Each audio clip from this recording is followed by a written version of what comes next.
I was lucky enough to grow up in the northeast of England in a beautiful town called Darlington, a great place, which is in the kind of heart of the northern brass band world. In Britain, in the north in particular, there's this great tradition of brass bands, which links back to like the coal mining industry.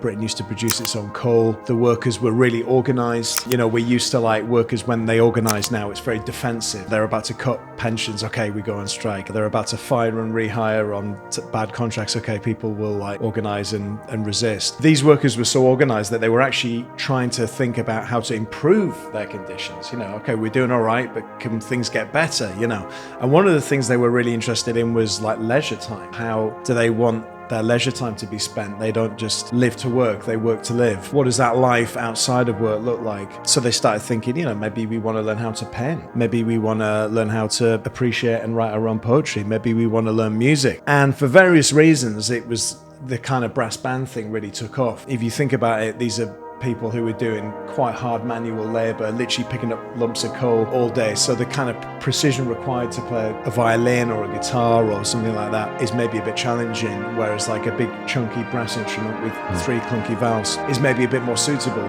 You know, you can imagine one pit, one coal mine getting their own brass band, and then the mine next door, down the village, down the road's like, oh, that looks like a bit of fun, we want to get into that. And then the next village and the next village, these turn into these kind of meets where they would all play for each other and get drunk, and these meets turn into competitions, and then this develops into this incredibly elaborate pyramid league system like we have in football with the Champions League and the Premier League. You have that in brass bands.